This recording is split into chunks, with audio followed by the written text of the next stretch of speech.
This is Bill Meierling with ALECTV. Secretary DeVos, thank you very much for joining us today. It's a pleasure to be here, Bill. We're excited to talk about the Education Freedom Scholarship Program. You know, ALEC members have been strong supporters of education, freedom, and choice since the very, very beginning. And just this August, our task force on education and workforce development passed a resolution in support of the Education Freedom Scholarship Program.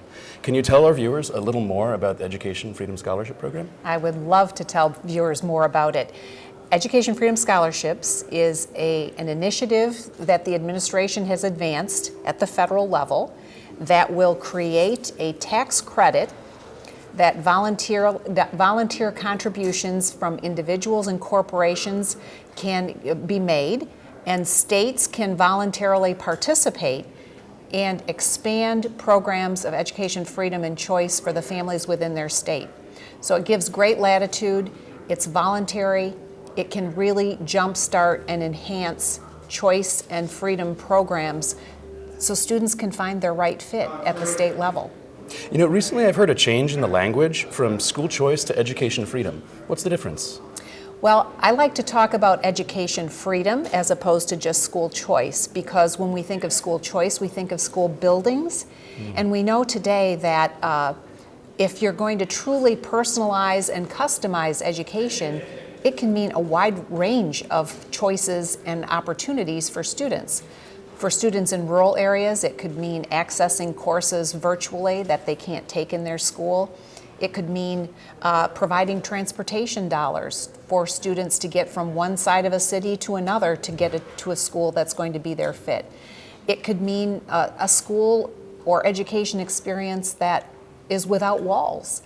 It could mean education experience that hasn't yet even been thought of or dreamt of, because we've been kind of captive to one-size-fits-all approaches for a long time.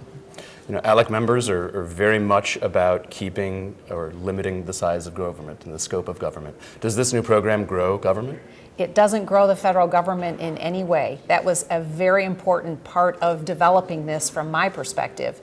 It will only create a portal, a page, or a couple of pages at the Department of Treasury that will contain the list of 501c3 scholarship granting organizations as designated by participating states.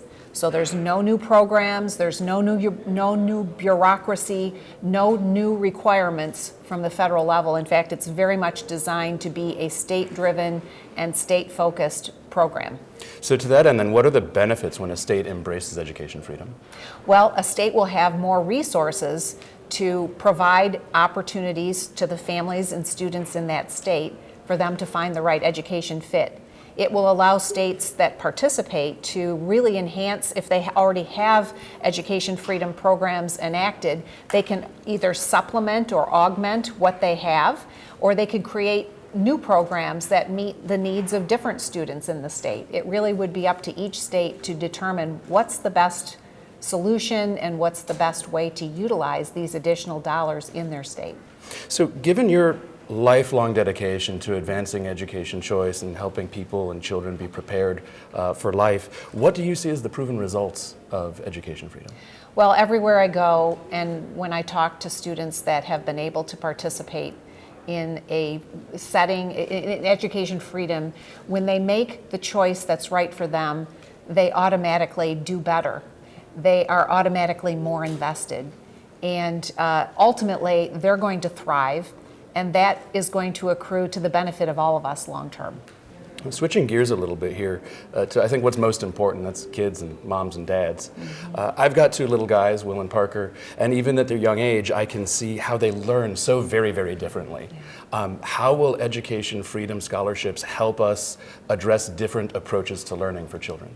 Well, just in the description, education freedom scholarships, we're talking about the freedom to find the right fit, the right environment that works for each child.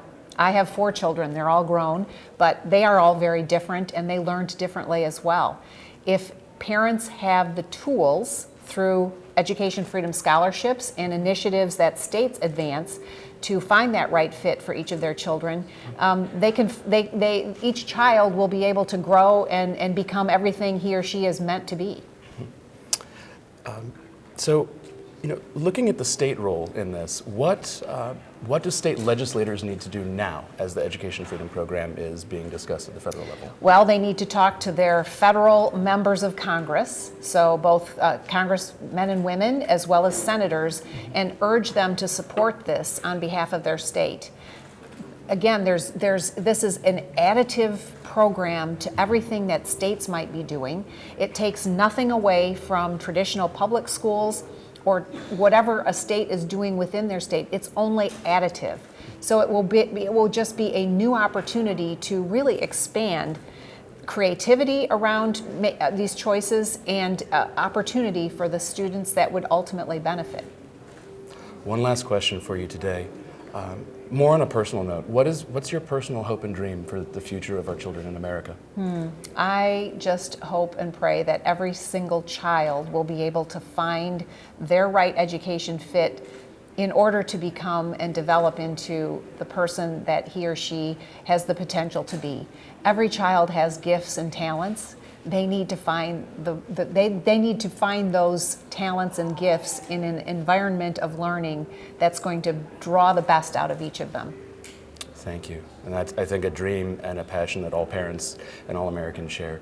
Secretary DeVos, thank you very much for joining ALEC today. We're looking forward to hearing from you later. And thank you for joining ALECTV as well. Well, thank you, Bill. Bill Meierling with ALECTV. Have a wonderful day.